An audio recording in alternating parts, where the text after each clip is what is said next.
Hi, ako nga pala si Michael Makam ng Set A31 at siya naman si Ramilo Quintinita ng Set A31.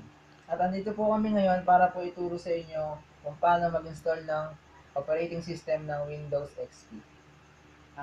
Kanina, bago po namin i-turn on po, syempre po, linagay po namin yung installer ng Windows XP sa CD-ROM. At, at nung lumabas po yung BIOS ng na unit, pinindot po namin yung yung F12 po.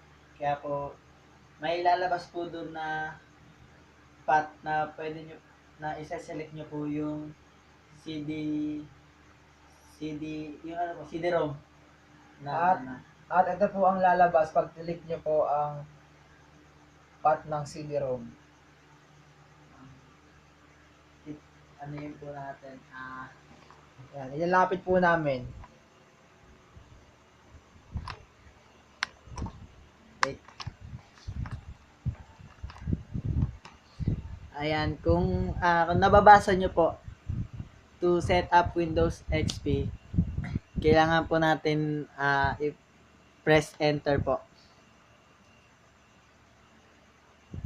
Hintayin lang po natin. Pag na-enter na po natin siya, lalabas na po yung Windows XP license agreement niya. Mag-a-agree lang po tayo at ipipress lang po natin yung F8.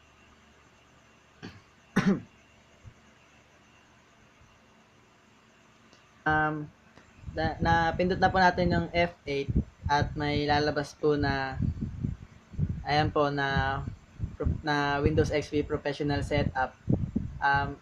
I-select lang po natin yung local disk niya na kung saan natin siya i-install. Press enter lang po natin. Ayan po. May lalabas po na ganyan na ipa-format po natin yung partition. Format the partition using the NTFS file system. Quick. Press enter lang po.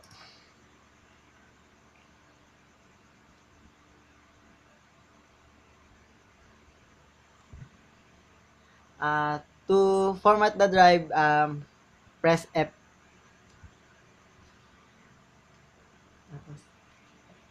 At antayin lang po nating matapos. At magre-reboot po ang ating unit.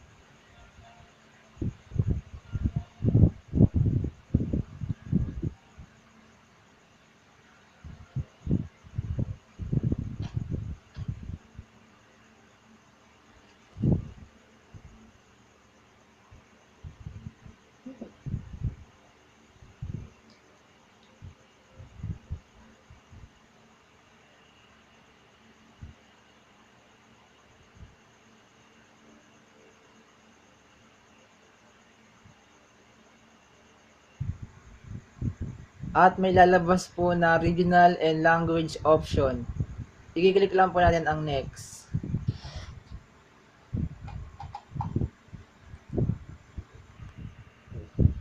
At may lalabas po na personalize your software at i-type lang po natin yung pangalan natin at yung organization at i-next lang po natin. Katulad po niyan. At yan po, lalabas po yung computer name at yung administrator password. Bahala po kayo kung gusto nyo pong lagyan or kahit hindi na. At i-ano lang po natin, i-click lang po natin yung next.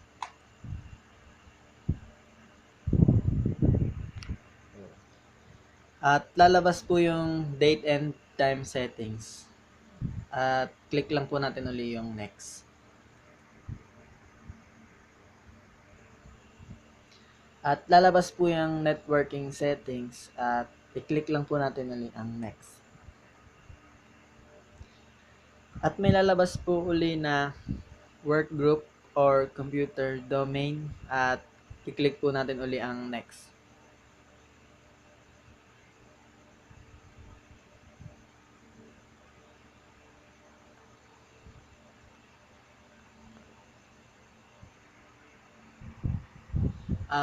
Tapos na po tayo sa collecting information, dynamic update, preparing installation, installing Windows. At eto na po tayo, dito na po tayo sa finalizing installation at hintayin na lang po nating matapos ang setup. Ayan po, at magre-restart po talaga ang unit na pagkatapos ng finalizing installation. Hintayin na po natin.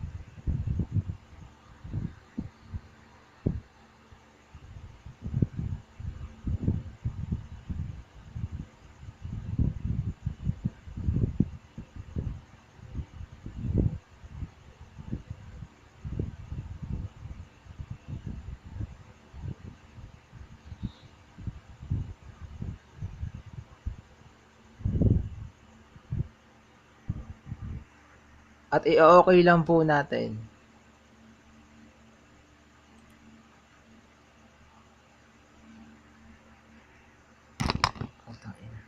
At i-okay po natin ulit.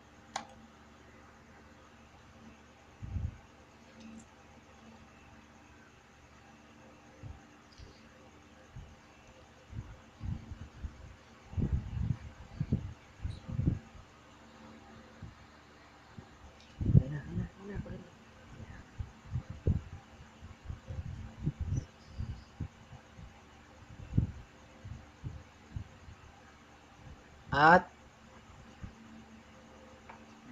click next.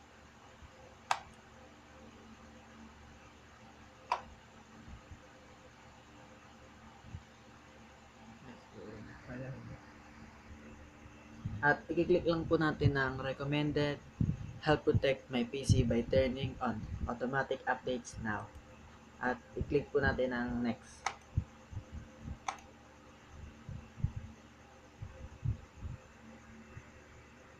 There you go. At ilalagay lang po natin ng pangalan natin at pwede na po natin siyang next. As ayan po, tapos na po ang pag natin ng Windows XP at click finish.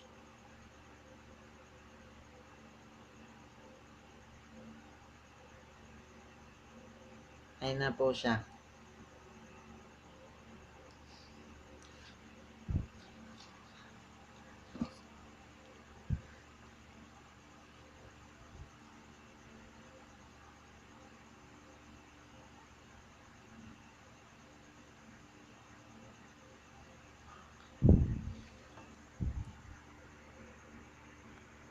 At ayan po, tapos na po ang ating pag-install ng Windows XP. At dito po nagtatapos ang aming aming pag-install dito sa Windows XP. Marami pong salamat. Sana po nagustuhan. Thank you.